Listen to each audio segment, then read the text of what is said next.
All right, so in this room, we'll be doing pricing your products. So Michelle and Rick Grosek have operated Bear Butte Gardens since 2011 and the farm stand at Bear Butte Gardens since 2020. They and their crew grow certified organic products as well as non-certified products to sell at the farm stand. They also source from over 50 other regional producers for their year-round farm store.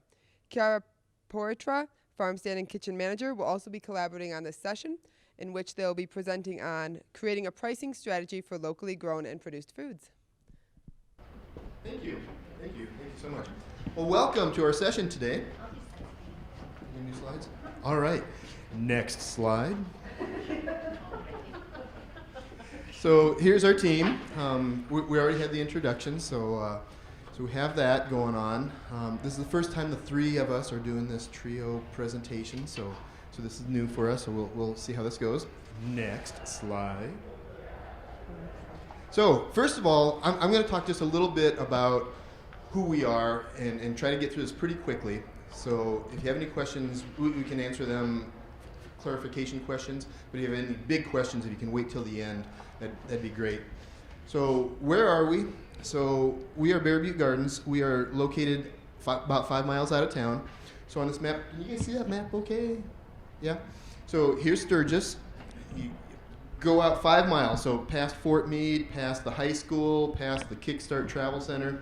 Now here's the intersection of Highway 34 and 79, 1.7 miles up to our farm. And we have a sign on on the end of the driveway out by the highway with Bear Butte Gardens. So if anybody's coming out to the farm tour here afterwards, this afternoon, that's how to get to us.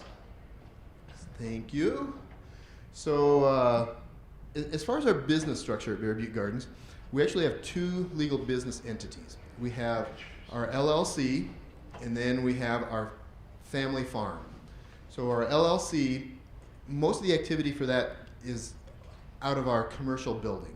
Our commercial building has 3 parts to it. We have our year-round farm stand, we have our commercial kitchen, and we have our vacation rental. For our family-owned farm, we are organic certified and organic are certified through the Real Organic Project as well. Anybody here kind of into organic stuff? So that kind of know what I'm talking about, all right? So we've been out on the farm since '96, I believe. That sound right? We are up to 6 employees and a handful of volunteers. So that's counting us, though. Yes. Okay. So some of the things that we raise on our farm side, we are certified for a handful of products here, but we also have some non-organic certified products also. So just wanted to point that out. And right now we're just kind of taking a break from the beef stuff for a year or two and seeing how the markets go and the rainfall and all that stuff. So on our farm, our agricultural methods, we're pretty far over to the extreme of trying to be as natural as we can, where we're organic certified and such. But we also try to follow the FSMA rules, the Food Safety Modernization Act. All those rules and guidelines, we strive toward adherence to those. We can't say that we're all the way there yet. We try to follow permaculture methods as much as possible. We're kind of into that. Sustainable agriculture, regenerative agriculture, a little bit with biodynamic processes, more with planting with a calendar and that kind of thing. Here's just a few pictures of what we have going on. So this slide here, this picture here is the inside of our farm stand. So cluttered up this time of year, all kinds of oh my gosh, melons, and the shelves are full right now. There's the outside of our farm stand, so if anybody's coming out for the farm tour, that's what you're looking for, just stop there. This is a picture of our vacation rental, which is on the back side, and then we have our commercial kitchen. So our business model, just kind of narrowing in and focusing in on the sales side of it, for our farm stand business model, we are year-round, Monday through Friday type of thing. We have a supply line of 56-ish local farmers. I just make up things. sometimes. 56-ish, 50-something local farmers, ranchers, gardeners, and crafters. So our organic farm is just one of that group. So that's our supply line coming into our farm stand. That also includes like the wineries and the breweries and that sort of thing. Yeah. So it's a large group. So we have a cash on delivery model instead of a consignment model. So when our producers have something that they want to sell, they contact us, negotiate their quality, price, quantity, all that kind of stuff. They walk away with check in hand. So then we assume all the risk of spoilage, short shelf life, all that kind of stuff. But we own the product, so we have total control over pricing and such. So we'll get into the pricing here in just a moment. So with that model, our long-term goal is to strive to increase quality in our products by being a little bit more selective with our supply line, because we're trying to make it so convenient for them that they want to sell their products at our farm stand, and therefore increasing that supply and demand between us and them so we get better quality. That's our long-term strategy there. So yeah. So at the farm stand, here's kind of a list of just the categories of products that we have. We have quite a diverse lineup there, and it changes throughout the whole year. Our whole thing is local foods in season, so you're not going to find tomatoes in May, you're not going to find watermelon in December, that kind of thing, but we have what's in season. All right, so what's next? All right, so I'm going to turn it over to these gals here to talk about the pricing. Any questions of clarification before I do that? Everyone's good? Okay, thank you very much. So in the introduction for Kiara, did anybody say you're our kitchen manager? I'm not sure. It might have been on the slide, but yeah. So she came to us through an apprenticeship, and as into the kitchen manager position, apprenticeship. And then when she completed that last spring, we asked her to stay on as our kitchen manager. And so that has worked out very well for us. I don't know how she feels about it, but she's been doing a lot of canning. So, to do a session about pricing, you can do a broad overview, or you can do some really detailed math and break it down. But I feel like everybody here is going to have a different situation. And we have a few different enterprises that we deal with in our pricing. So very basically, your pricing should be your costs going into your final product, which can be variable or fixed costs. And then you want to add in your profit in there, and that's kind of critical, pretty key to being sustainable and continuing on for many years. And that's going to come to your price on something. Go on. So your variable costs may include, say if you're talking gardening, it may include your fertilizer, your seeds, your labor, gas for your tractor, that sort of thing. Your fixed costs are going to be your ownership costs, so your depreciation, your interest, your taxes, your insurance. And then you want to figure that profit that you're working for. And so, that's your profitable price, or what you need to survive. And so that's going to be different for every enterprise. It might be different from product to product within an enterprise. Go on. So our product pricing at Bear Butte Gardens, when I was kind of wrapping my mind around this presentation, basically is 4 different scenarios. I don't know if scenario is the right word there. 4 different, sure, we'll go with it. So one is our own garden produce that we grow on farm. So we grow certified organic vegetables. And how do we come to the pricing on either selling those to our farm stand, our own farm stand, which is kind of 2 different business entities, or if we're going to sell them to a chef or to, some sort of a store or farmer's market or something like that. And then we have our meat that we raise on the farm. And then we have our products from other producers that they sell to us at a wholesale cost, and then we turn around and resell them in the farm stand. And then we have our value-added products, which is where Kiara comes in strong, taking things into the kitchen and making them into something else. Okay? So what to consider for pricing produce. So this is just the vegetables from our farm right now. I'm going to focus on that. We have the cost of our seed. We use all certified organic seed. We have the trays that we plant into. We start everything from seed. We don't buy transplants at this time. So the cost of the seed, the trays, we do soil blocking. And so the cost of the components of the soil blocking, or if you do like a soil mix, you throw that in there. Our fuel costs, if we use mechanized equipment, we don't use very much. We use a tractor every now and again to do something, but most of it's by hand. Once in a while, I might use a push tiller. We have our labor costs, and that's going to vary depending on what, the vegetable you're growing. Is it a short season crop? Is it a long season crop? Some things are just a lot more labor intensive than others. Trish, what is your most labor intensive thing, do you think, at your farm? I'll let you think about it. Huh? Weeding, yeah. Yeah. And then there's some things that just harvesting them is incredibly labor intensive.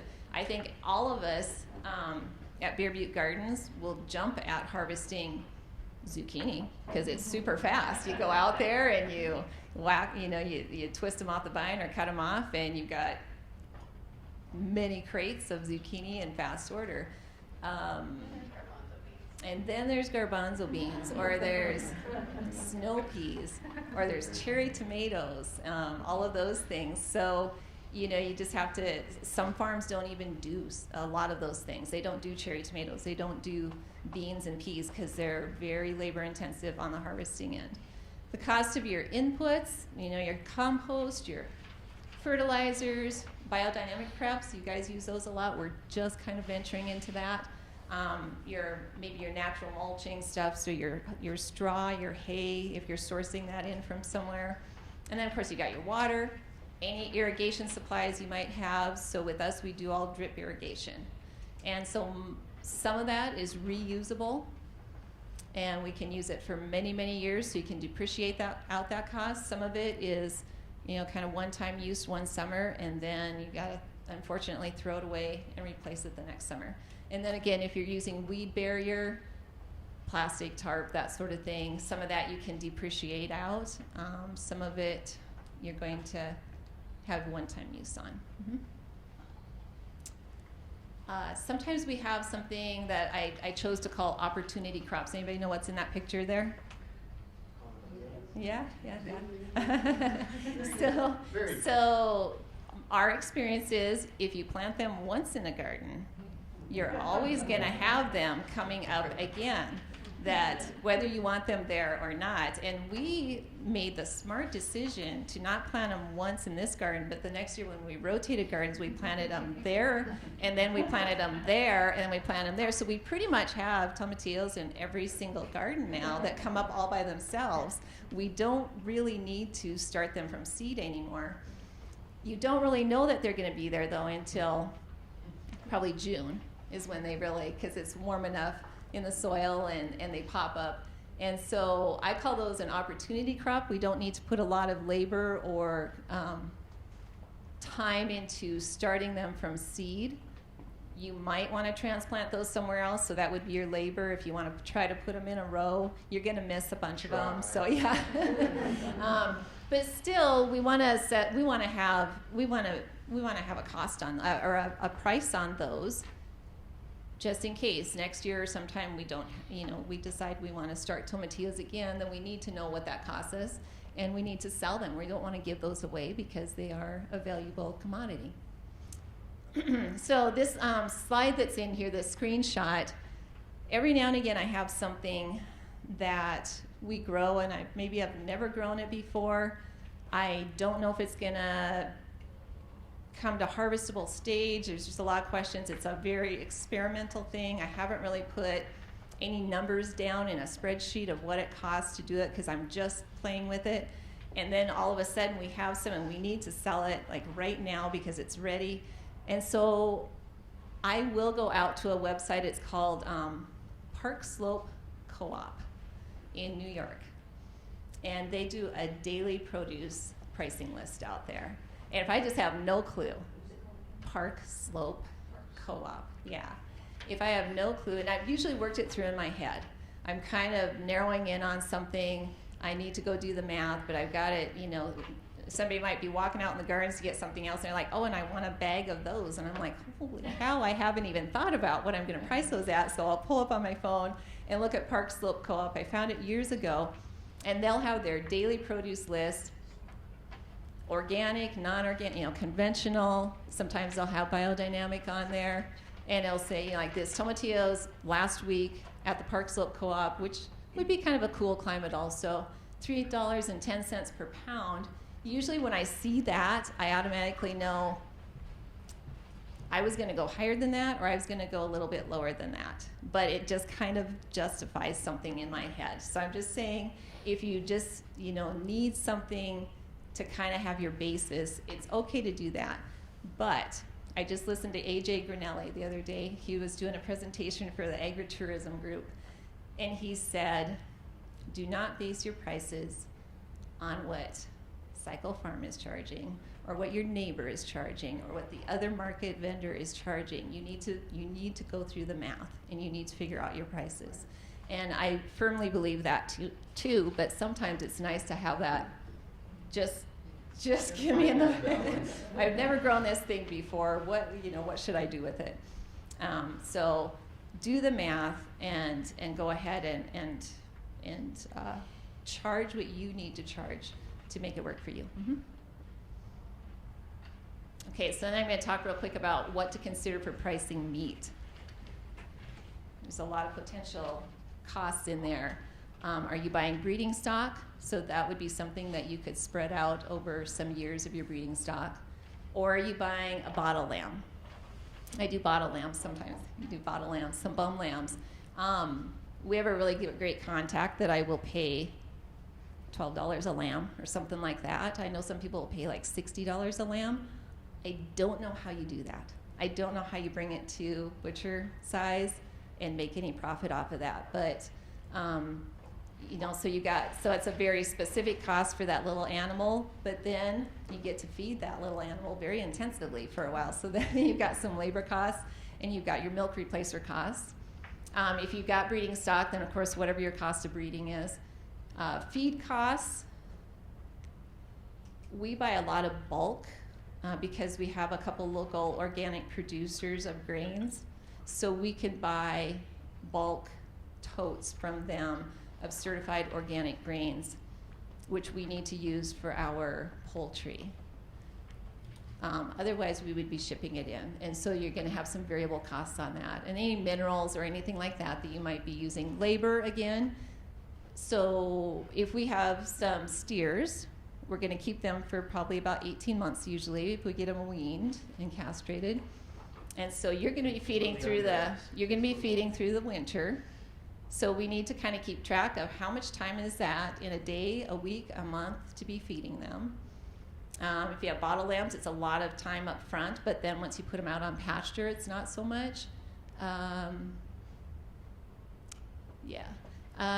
Then your, what I call animal husbandry supplies, maybe if you need to use any dewormer or anything like that, or if you need to have a veterinarian to see something, then you've got that. Of course, you've got your utilities, your water, electricity. We don't have electricity to any of our greenhouses or animal facilities. And so the only electricity we use is if I have like little chicks under brooder lights, that sort of thing.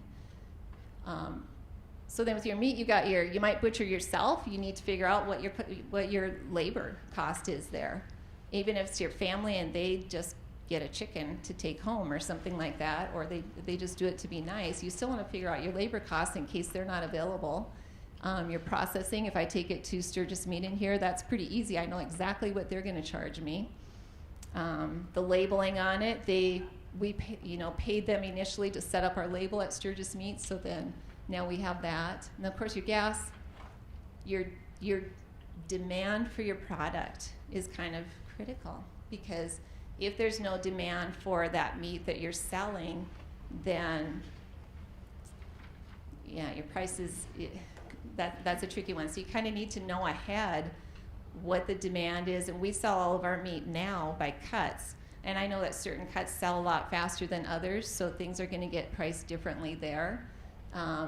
For us, we cannot keep enough ground lamb. It sells fast. Other producers, they don't know what to do with all their ground lamb. I don't know what happened with us that we sell so much ground lamb. Maybe because I tell people make meatballs with it. And they're like, okay. And so, Education and recipes. Yeah, so sharing recipes, that sort of thing. So there's demand, and then what will the market bear? So that's a tricky one, because I think maybe in a farmer's market, that what will the market bear, where there's a lot of comparison from one vendor to another. With us, I have no idea even what any of the other producers here charge for like lamb, because I just know what I need to cover ours, and it sells at that. All right, next slide. Okay, I'm going to throw you in here because we're going to talk about value added now. All right, so this is the, I threw in a couple, just to keep her on her toes, I threw in a couple slides when she wasn't looking, so. Yeah, I came in this morning and she was like, so, I may have moved your slides around a little bit, so the note cards you had me grab from the office are irrelevant now. Yes, so bear with me. But, yeah. So here we have a screenshot of just, so when we go in and buy ingredients, or Michelle gives me a price on something, I throw everything into this handy dandy little spreadsheet here. And that is what I use to calculate costs of all of the ingredients that go into our various products that I make. So, you know, I have salt, and I break it down per unit just to make sure that I can break it down by the teaspoon if I need to. So I break it down per unit of what I buy it for. And then I have on the other side here, that you can't see, I have a column for cups, a column for ounces, a column for teaspoons, and a column for tablespoons. And I just punch in little equations, and the spreadsheet does all the math for me, because I'm no mathematician. But it is super easy, and I just take our receipts from South Dakota Mart, or a lot of the times I will go into our Square system that we have just at our store, and I'll break it down from there, and then input it. Point of sale system. Did I just say Square system? Yeah. Yeah, we do use Square. It is a point of sale system. But, and you know, it's just super easy, super quick. Usually, I mean, when I began doing it, it took me quite a bit longer to break everything down, but now I can do it within a matter of minutes, which is super nice to get prices out, because then Michelle doesn't have to scroll online and look for prices while we're checking people out. Next slide, please. So then here is a screenshot of our container prices as well. We also have a spreadsheet for that because a lot of value-added products need containers or packaging. And so we do want to incorporate that cost into our overall price, just to make sure that we're not shorting ourselves on anything. Containers are expensive. They are very expensive. And you can waste a lot of time out there shopping. You have to talk into my Containers are expensive. You can waste a lot of time, or I guess it's good time spent. But if out there's comparing Webstront to Uline to all the different places, and so we finally so we just threw everything up there into a spreadsheet, and it's kind of messy, but it's there. And then, you know, we can kind of there's notes over on the side then that say we use this for if we make a box of muffins, or we use this for putting hummus in, that sort of thing. Yes, and it also depends on if you, we strive to look for compostable containers because we want to decrease the amount of plastic that gets put out into the world. And so those are generally going to be a little bit more expensive than just your plain plastic ones. And so breaking that cost down really helps to make sure that you cover that cost, especially if you're only we usually buy smaller quantities, just because we only need to order twice a year, but it can add up very quickly. Next slide, please.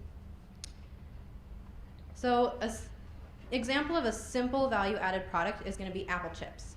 We didn't bring physical examples. I was going to bring a bag, but we forgot. And so apple chips are a super easy product. It's an apple and labor, essentially, along with packaging. There's not a lot of thought that needs to go into that. So you just calculate your cost of your apples that you're using and the labor that you're putting into cutting them, dehydrating them, that kind of thing, and then your packaging. And if you want to get into details, you can add in electricity and depreciation of your dehydrator. We're just not at that point yet where we feel the need to do that. And then, you also need to keep in mind of your packaging and labeling cost. So we have a little handy dandy label maker that just sits on my desk. And we also don't really incorporate that cost yet either. Yeah, we're working on it. Getting there. But, you need to consider how much does one 2-inch little label cost me to print out every 2 days. And along with your plastic roll, we get a giant plastic roll that's like 50 feet. Very cheap, but still need to incorporate that cost. Yeah, for like packaging, the apple slices, is that what you're talking about? Yeah. And also with the labels, we could also order labels. So then you would definitely, but our label maker, is with the thermal. So we don't have like the ink and all of that with it too. So, and we're still adjusting our label sizes and stuff and what we put in our labels. So it's still this moving target for us. Yeah, so that's another thing to keep in mind as a growing business. The first years are going to be not exact. It takes a long time for you to find your processes and exactly how you like stuff. So a lot of that cost you do just end up eating up because you're just experimenting with stuff. We're ready for the next one. So here is an example of my handy dandy little spreadsheet of how I break down our apple chips. So what I do is I take the apples by pound, is what we sell them for. If it's something by ounce, you would do by ounce. You break down the quantity that you used with the unit cost, and then that kicks out your total cost of what you used in total. And then you use, so the 4 pounds we made 2 bags of apple chips. And so we do, down here I do 8 ounces, so we package them in 8-ounce bags. And so that adds it all up, and then you incorporate your labor, kick it out. 15 minutes of labor gave us $3.75. Add it all up, divide it by your end product, so we got 2 bags. So you divide $11.75 by 2, and that gives you your $5.98 is our cost, the unit cost. And then from there, you can calculate your profit that you want. So if we did... And this one, I updated this one a little bit from what we had it, and I just said 100% markup on it. So, it's $12 for a bag of apple chips. But you can adjust that. If on that product you think you want 50% markup or you want 25% markup, you can adjust that. But the spreadsheet's pretty handy to figure it out. And I started out doing all of this just in my head on pieces of paper. And then I realized, hey, the internet made this really nice tool to where I don't have to sit down and do this every single time. So then I just created a template, and now every time that we create a new product or a product changes, I can just go in, change some numbers, and it kicks out new prices for us, which is super nice, super time saver. Good. All right, so now we're going into a complex item, which is, I think we used mixed vegetables, pickled vegetables. Relish. I'm telling you, this lady that I have to work with. Relish. Michelle on her 4 a.m. I'm tired, let's change stuff kick. Okay, relish. So I usually do just a plain cucumber relish. A lot of the times that incorporates anywhere between 2 to 7 vegetables. So that is when you need to incorporate all of those prices of each of those products that you are using into your total price. So that can be variable depending on what a producer sells it for or what you are growing it for, and like all of the fun components that Michelle just talked about can be included into that. Next slide, please. So here is an example of all of the beautiful ingredients that go into our cucumber relish that we have. And you can see here at the bottom, I did incorporate the jars and lids that I use for canning. As some of you know, if any of you have canned in the last 2 years, the demand for canning jars has gone up dramatically. So has the price. And so that is, something to keep in mind, that what the market can give you is going to also change your demand as well. So it's pretty much the same thing. And on that note of canning, you can also incorporate your depreciation cost of your canner or your utility cost of the gas range that you're using to keep the canner going for the 90 minutes that you have to process these jars for. It just goes on and on and on. It just depends how in-depth you want to get right away. So in this example, you basically took a recipe. Yes. And then you put that down there for your quantities of everything. Mm-hmm.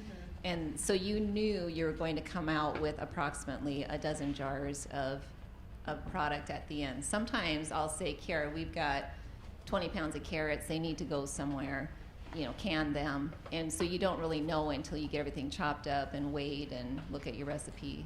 So, yeah, 80% of the time I do my product first, and then as it sits on my desk waiting to get priced and labeled, I will break down all of my costs and make sure that, because sometimes a recipe can take you 15 minutes, sometimes it takes you 45 minutes, just depending on your day or your ingredients or your equipment that you have. So it's good to just get that done first and then sit down and break it down, at least for me. That's not going to be the same for everybody. But just because things do change, and that's something to keep in mind when you're pricing stuff, is be open to change. Okay, so here is a couple examples of some labels that we have for some of our products. Now, Michelle and I just attended a Food Safety for Entrepreneurs webinar series, and the last one that we attended was about labels. So these are definitely going to change within the next year or so, just because we've learned so much more. So we have a nice barcode reader, so I always try and make sure we have a barcode for the ease of our employees. And I always have a list of ingredients, and then I like to obviously make sure that the customers know what they're buying, how much they're buying it for. And then we have our logo, contact information, and a best by date. You can do a use by date. I like to do best by just because stuff isn't always, on this day you have to throw it away. And I know our customers don't do that either. But, and now this is an example of an old label, and this one over here is an example of a new label where I have put the net weight, distributed by, and then all of our contact information and our location, and then ingredients, of course, the title of it, and our logo. Michelle, do you have anything to add to the labels? no, not really. Just Okay. There's a lot of ways Yeah. to do labels. You can make them There yourself, is. or you can. A lot of ways to make them. Next slide, please. These are just some of the resources that we have pulled for the presentation. I'm going to hand it off to Michelle. Here you go.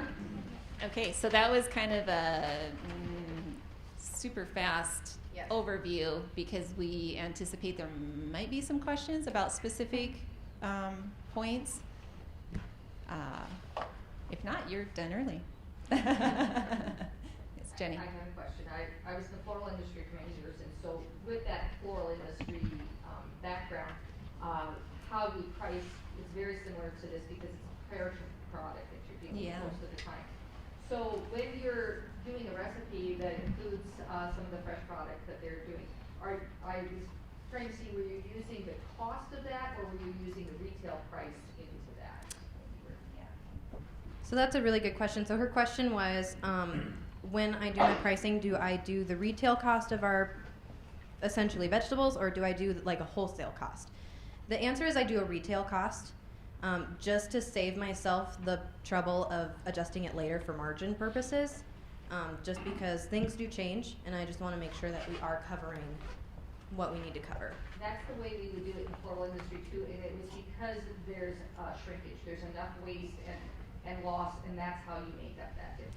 Yes, waste and loss is something to consider as well when you're pricing, and that's a decision that you need to make as to where if you want to cover that or not. Like with cucumbers, there can be parts of the cucumber that don't get used. Do I want to cover that, or do I want to eat that cost, is essentially what you have to ask yourself. I have one quick point to add to this. You can't manage what you don't measure. That's a philosophy that we kind of follow at the farm. So there's a lot of measurements that go into this. With like the facility cost, Kiara's done a lot of work on figuring out square footage and electrical use and propane use. Can you talk about that just a little bit and how that kind of, what we're trying to do with that? I don't know that we're all the way there yet, but we're working toward it. Yeah, we're definitely not there yet. So, you know, over the course of just looking at records and the bank statements and stuff, over the course of the couple years that we've been in production, I've just looked at what things have cost us and broken it down by the hour. A lot of ridiculous math that I can't just spout out at you right now, but and it's definitely a process to figure it out, but it's definitely worth it in the long run, because we are working towards adding that cost into our products, because then that will also help you cover your mortgage throughout the year rather than just in the high production produce season. So part of her challenge with that is we have those three parts of that building: the vacation rental, the kitchen, and the farm stand are all on 1 meter. And so depending on the time of year or the day of the week, you know, trying to figure out how much of that energy is solely being used by the kitchen and not by the farm stand and the vacation rental can be a little tricky. So again, a lot of moving targets, but we're kind of honing in on that by just knowing in December how often is the vacation rental used compared to July, that sort of thing, and how much canning are we doing. Same with water. Our water cost is for the entire property. It's not just farm stand, commercial kitchen, whatever. It's for her gardens as well. So trying to separate that cost when it's all lumped together is very difficult. Cindy, yeah? Yeah, I just have a question on your labor costs. It looked to me like you just had an hourly wage. What about all the other stuff? You know, benefits, workman's comp, stuff like that. So currently, I just incorporate hourly labor costs. Sorry, the question was regarding pricing with the labor costs into products. And I just do hourly because depending on which of the crew members is doing said canning thing, because it's not always me, it's not always Michelle, it's not always Teresa or one of our other employees, I just did a blanket cost. As for like the benefits and stuff, I'm gonna let Michelle talk on that point. Because she's not getting benefits. She doesn't want, yeah. So yeah, Kiara is not quite full-time and she doesn't get benefits. That's something that we are having conversations about. We'll not talk to her about it, but we're having conversations about how can we do that soon, add that in. But great point about workman's comp though, because we are paying that. And so We're new.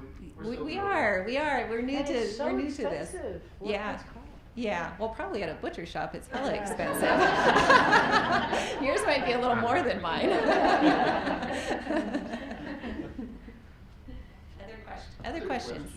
Yes. What, you use like Excel or like Google spreadsheets? Google. Yeah, so I mainly work with Google Sheets for the sake of easy access between all of the team members. If we had different software, we would just use whatever was available to us, I can imagine. But Google Sheets is just easy because I can just say, hey, Rick, log into the account, or I share the spreadsheets with him and stuff, and he can look at it to put numbers on the website or whatever. Yes? Do you have standard percentages that you mark up for retail versus like wholesale? So the question is, do we have standard percentages that we add to markup for retail or wholesale. We do not right now, but that is something that we have discussed and we are going to work towards. Part of that is the breaking down the mortgage costs and water costs, and kind of not for wholesale, but We don't really sell. yeah, we don't do a lot of wholesale yet. We're just not. We've only been a business. Well, the LLC has only been a business for about 2.5 years, so we're just not quite there yet. But we're definitely working towards doing those blanket percentages, because that would just make marking stuff up a lot easier for sure. Michelle, can you talk a little bit about the gut feel of the percentage markup? How do you tweak that? Yeah, I don't know how to describe that, Rick. Thank you for asking in an intelligent manner. I think there are just there are some things that are just so much easier to make, and I'm going back to the value. Well, there's certain things that are so much easier to grow too, or just everything about it. But in the value added side of it, with the farm stand, certain things are super easy, and other things are really, there's so many steps to it, and so we kind of just talk about, this is going to have a markup. I mean, and sometimes it just comes back to how well do we like making a product, and if we're going to make it and there's a demand for it, and customers are like, I need those, whatever it is, that certain kind of pickles or something like that, but it's a lot of work for us. We might do a higher markup on that. If there's a lot of demand for something and nobody's even questioning, and you kind of all know that too, they're not even questioning the price you have on it on the shelf, then we maybe need to do a little bit of a markup on that too. I don't know, was there a specific way you wanted me to go? Talking about supply and demand, Yeah. and difficulty, and labor, skill level. Yeah, and sometimes we price things, and then a week or two later, or a month later, or even 6 months later, Kiara will be like, why do we have this price on? Why is this price so high? And we'll talk about it, and it's like, well, what is your revelation here? And we'll talk about it, and it's like, okay, then let's go down a little bit on that price. Or the other way, why is this price so low? It's like, well, maybe that product, our raw product, cost a lot less last year. So something that when I was listening to AJ the other day too, he talked about was auditing your costs frequently, because you're obviously canning jars, and depending on where you buy them from, those are all over the place on prices. And so go back and visit that frequently. About canning jars used to be $1 a jar was pretty safe. That's not the case anymore. And or maybe this year's squash, no, that's not a good example. Tomatoes this year were kind of rare, and there weren't as many, so might have to adjust our tomato prices going into something. So on that topic, like when I first started working with Bear Butte Gardens in the commercial kitchen, one of the first things I learned how to do was bread. And we were just cranking out bread every week, doing it good, all that stuff. And then, a couple months, like a year goes by, and I finally sit down and I actually break down the cost of the bread. And we were in the hole with the bread by about $3. Yeah, and we have been doing it for so long. So it's really good to actually sit down and rethink your stuff. And I think that's just a really good example. That also kind of depends on how, like when you first came in, it took you a long time to make bread. Mm-hmm.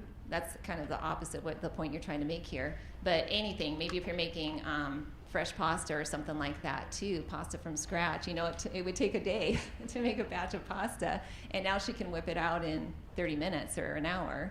And so then we can adjust our costs. But we always have to keep in mind, but what if Kiara's not here? And God forbid I have to do it. Then it's gonna cost a lot, and I'm gonna be grumpy when you walk in the door too. So yes.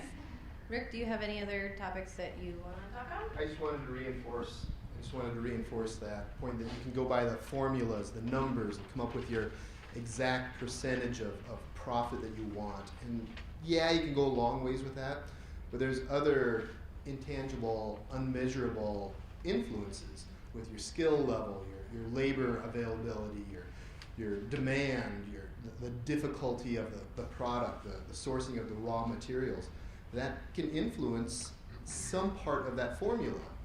And a lot of times it's the profit part of that formula that you have to adjust up or down a little bit for that.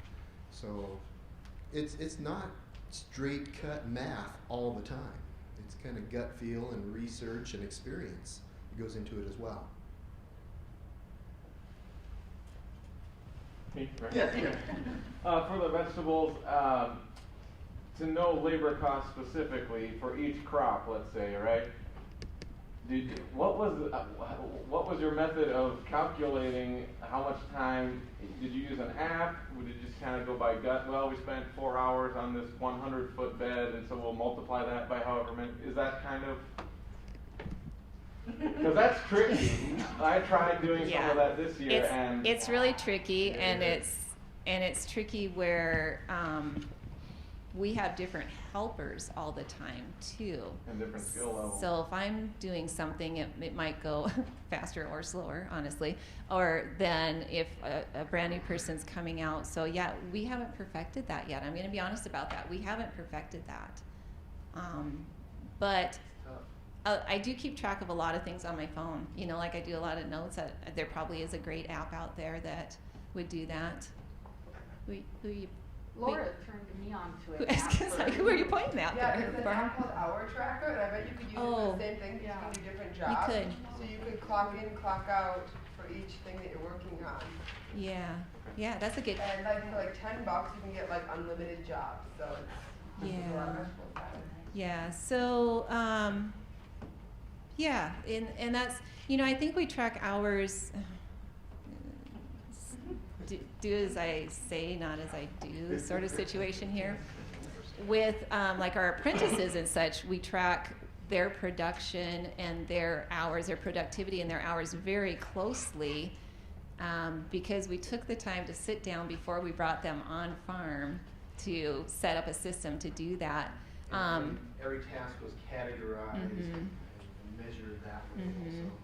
And you know, like my sisters that come out and help on the farm, I don't require them to sit down and track all of their time and everything that they're doing. Teresa, should I do that? I'm the youngest, so I feel like I'm not going to push that topic. They're out here helping me. But yeah, I think, you know, again, measure as much as you can. But I've been to several sessions, and everybody does it different. They have a completely different way of doing it. I think it's a simple one, and I'm not in the industry, especially as the value added stuff comes to mind. Is it commonplace to do like a rebate type thing, like for canning jars and things like that? Oh, or is it a possibility to lower some of your input costs? Yeah, so for something like honey, I will do that because it's not actually processed, and so the cans come back, we sanitize them again, we use them. Our experience with getting used jars back and putting them through the canning process is that you have breakage in the canner oftentimes, because you don't know how they've been rolling around in that car, or how, you know, all the things. So it's not like we can sanitize them, and we do sometimes. We get, Kiara's mom came across, I don't know how many boxes of quartz jars and that sort of thing, when jars were very rare last year. And so we do, but then you have that, you know, burst jar or two in the canner that makes a mess, and then we assess. It's like, were those all brand new jars, or was there some used ones? And it's like, yeah, there were some used ones in there. So we just kind of keep getting away from that. But it's a shame, because we would like to. Home canning, everybody reuses their jars. But for the retail setting, and yeah, we just don't very much cans, you know, yeah. Profit lies in productivity. Well, yeah, you know, if you have to, you lose that much product in the canner, then, you know, even if it's just one jar, then it's like, now we gotta, make up for that somewhere else. So. And then the time that I spend cleaning it up, it also just isn't fun. And boy, the cussing she does is just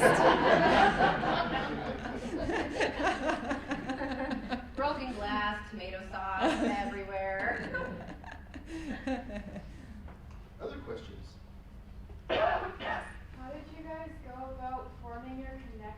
within like the community with the local like farmers and ranchers to get their products brought to you on to like sell? Oh, I like that question a lot. I think it's so much better than the pricing stuff.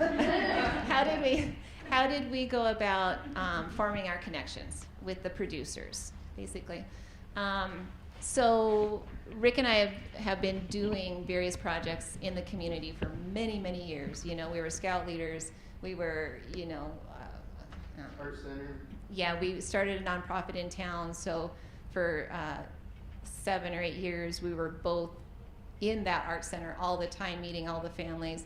And then we resigned from our positions and started Bear Butte Gardens. Rick has a regular day job. I don't know if we ever talked about that, but so the our community presence is pretty strong, and people kind of follow us to whatever our next, you know, what are they doing now? What are the Groseks doing now? And so that helps a lot as your customer base. But then as for producers, gosh. So there's Farm Beginnings program that a few of us have all been participatory in here through Dakota Rural Action. I love that program, and I think my favorite thing about it is meeting all these up-and-coming, energetic, young, usually youngish producers that are passionate about something, and so then we keep those connections when they go on. Jesse's an example in this room. Is Anthony? I don't think so. And then Trish was a facilitator also. So anyways, you know, you keep those connections and you keep track of them. And I know that if I don't have enough ground lamb, maybe calling you this year. And, you know, keep pulling those people together to be able to help them sell their product. And so the farm stand piece of it was a really easy decision. Instead of just selling our product, we decided we wanted to be able to sell all those other products that all these great people are growing as well in the area. And then once you know 5 of them, then you get to meet all of their friend producers too. And then also, you know, like knowing Tans at NRCS and all the various people, then they'll say, oh, you're growing this? You should go talk to Grosek's because they have a little farm store. So it's been kind of a organic process, I guess, of growing producers. Yeah, I just wanted to kind of reiterate that a little bit with like the government agencies and offices such as NRCS with TANs and such. Those connections are important, and some people kind of shy away from that. But in our history, we lean forward and try to understand the government programs and the services that they're offering and see if it's a good fit. And then we engage in that and try to contribute back in some way as well. And then other associations, we mentioned DRA and the specialty producers, South Dakota Specialty Crops Association, and such. But then also just involvement in the community, in volunteering, raising kids in the facility. So like our 2 kids were lifeguards here for many years. So Rod, the director of the community center, we have a good connection with him, and that kind of helped out with this whole conference to some degree. So it's just a lifelong experience of being engaged with everybody around you, and a big willingness that whenever we learn a little bit of something, we think, wow, this is cool, we learned it, we want to share it right away too. So oh, yeah. We're not done yet. Okay. So TANs through NRCS, I don't know how many people you've sent out to talk to us about high tunnel greenhouses and that sort of thing. And we appreciate that because obviously we like to talk. And but then it's great to hear that person, each one has their thing. That I always say, well, what do you want to grow in that high tunnel greenhouse? And so whatever they come up with or they tell me, I'll say, well, if you have some of that product, come back to me later and maybe we can help you find a place to sell that. Maybe it's through our farm stand. That's relatively new. Before that, I would just say, well, I've got some chef connections, or I've got some, I know some store owners, that sort of thing, so let me know. And so just, you got to keep that alive. And every now and again, we have some beer drinking nights. And we just invite all the producers, and we call it the Black Hills Farmers Social Club. And I have to think about it because we only get to meet like 2 times in the winter time, and then we don't see each other till the next winter again. So we're all so busy. We actually have a Facebook page for that, Black Hills Farmers Social Club. And the whole purpose, Yeah, a group, I guess, a Facebook group. The whole point of it is just to announce our next get-together. So if anybody's interested in that, follow that page. And we only meet once or twice a year. Yeah. So it's usually burgers and beers and lots of great conversation. So is it a lottery to decide who gets to stay in the rental that night? Yeah, well, yeah. Whoever needs a ride, you know. Yeah. Katie is there now. Yeah, one of our, the young lady that DRA Katie. the main organizer, I guess, of the event. She's staying there right now. Yeah. But yeah, we're just constantly, if any of you have a product, let us know. What's your question? Oh, there's 2 pictures that pop up that keep popping up, and I'm like, what is that? So it's gone now. Oh, is it? Did it look like a big cauliflower? Did it look like a big cauliflower sort of thing? It is a mushroom. It's a lion's mane mushroom next to my face. Yeah. And then the other one was, it looks like there is something on top of your seedlings. So Oh, is that it's also perlite. It's perlite, yeah. So you, when we do soil blocking and we get all of our seeds started, you have to just have something on the surface to create that seed to soil contact, basically. And so you could use some more soil, you could use some sand. I use perlite, and it's just a natural substance. They look like brownies with sprinkles on top. Yeah. Oh, there's Santa. Any other questions? All right. Thanks, you guys. That was awesome. I just wanted to add that if anyone wants any templates or anything like that from what we use, just contact us, email us, or whatever, and we're more than happy to share that information with you guys. There's also some really great ones online. Yes, So. there's also a ton of resources online. That also works.